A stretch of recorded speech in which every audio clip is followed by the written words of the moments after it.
What's up, everybody? It's your boy Black Maverick, and we're back with another episode of Maverick Mouthpiece. And today's special guest is none other, the one and only 80Shots. What's up? What's up? Speak up. I mean, What's up? What's up? I mean, what's up, y'all? All right, man. So tell the world a little bit about yourself, man. I'm a photographer. That's what most people know me by. I've been doing photography professionally for about 5 years now. Okay. And yeah. What was your first? Do you remember your first shoot you had? Your very first unprofessional shoot? Unprofessional or professional? Like, when was the first time you picked up the camera and said, you know what, I'm gonna start doing this? What was the first thing you did? It would have to be in 2011. I was a part of a music group that's no longer existing, but I was a part of a music group. What was it called? With some of my friends from my neighborhood, and I basically just did like the photos and any type of video. I mean, I didn't really know what I was doing, but any type of video I can try to do. Gotcha. That's when I, yeah. So when did you know photography wanted to be your move? Like, how did you know I like this? Did it start off as a hobby, or did you have an actual interest in it? So it started off as, first I wanted to make a magazine. And, I told my girl, I want to make a magazine. And for my birthday, I believe, she went out and got me a camera. And what age is this? That was in 2014.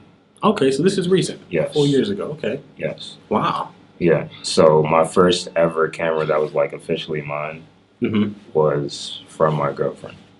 So, so she went out and got me the camera for my birthday, and from there, I didn't even do the magazine. I took like one picture of my nephew and was like, oh, this is kind of nice. So then... Do you remember your first camera? It was a Nikon D3200. Yeah, exactly. Yes. Wow, man. Yeah. You don't know this, but I'll have a piece of history. My mom's from Panama. I was raised in Tacoma Park, Maryland. All right. Yeah. Raised in Tacoma Park. Yes. How was that growing up? How was Tacoma Park back in those days for you, man? It was interesting because it wasn't as bad as it is now. I'm not saying it's horrible now, like as far as like, but it was more of a togetherness when I was younger in Tacoma Park. Community-wise? Yes. Okay. Like, you know how you can say like when the street lights are on, like you gotta be in the house. That really didn't matter in Tacoma Park. Like everyone's parents knew everyone and that kind of situation. Legit community. Yes. Everybody had everybody's back. Everybody knew who wasn't from here that shouldn't belong here if he was still here. Yeah. Okay. Pretty much. Did I lose you? Did I lose you right there? No, we're good. Okay. Yeah. What is 80Shots? So 80Shots is okay, how I came about 80Shots. Yes. Usually photographers, when they go professional, they want to put their brand as their actual name. And I didn't want to do that. I was trying to be different. So I put 80 Shot Me, which is, my initials Shot Me. And then that didn't really stick because, it's not visually appealing to look at 80 definitely Shot, the Shot Me part. Yeah, because, that can go. I'm not trying to get shot. Right now. Exactly. You don't know what that's about. Right. So then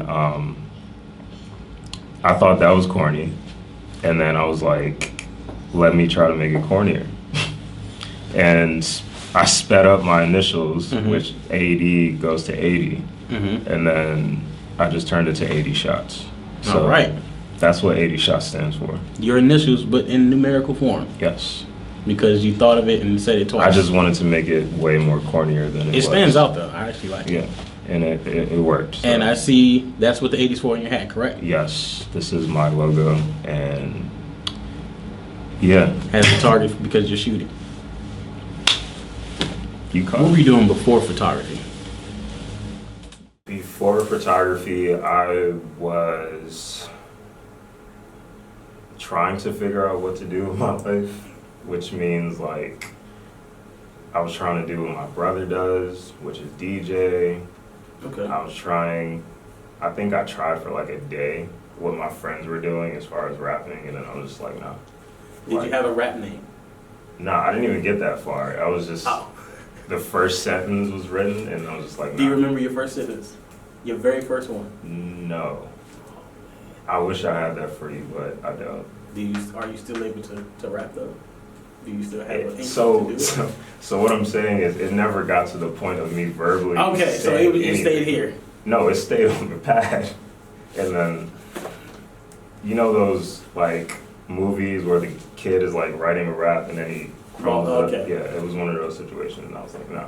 Wow. Do you think you would have had a good career though in rapping if you stuck to it? I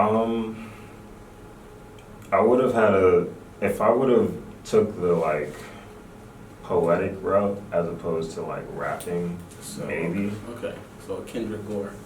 Not even Kendrick, like poetic. just he is just straight. So like, poetic justice means nothing. So more of a Tupac poetic, or J. Cole poetic. More so J. Cole. Okay. Yeah. What has been your favorite gig that you had? I would have to say. Oh, okay. So back to Gig Salad. I got a random inquire about a photographer,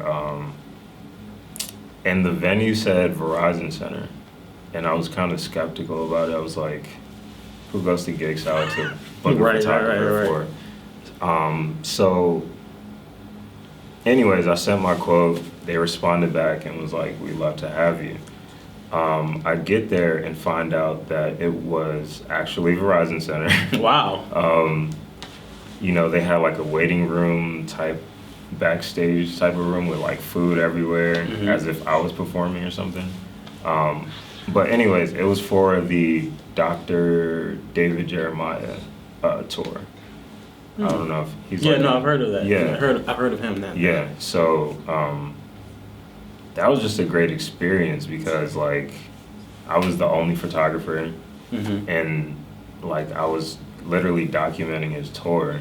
Wow. In the Verizon Center. So I was like up, you know, in the high seats or whatever, in nosebleeds, and sometimes I was by the actual stage, and it's like that whole experience. And then in the back of my mind, I'm like, this is where the Wizards play. So it's like I'm on the same floor as like where John Wall be going to work. So yeah, that has to be my favorite gig. You got a least favorite one? I wouldn't say. Okay. No, I see where you're going. So, have you had a gig that wasn't your favorite, but it made you feel like, oh, I'm just doing some work? Because I would like to assume you love doing what you're doing. Yes. So was there something that made you go, oh, let me just go make this quick money?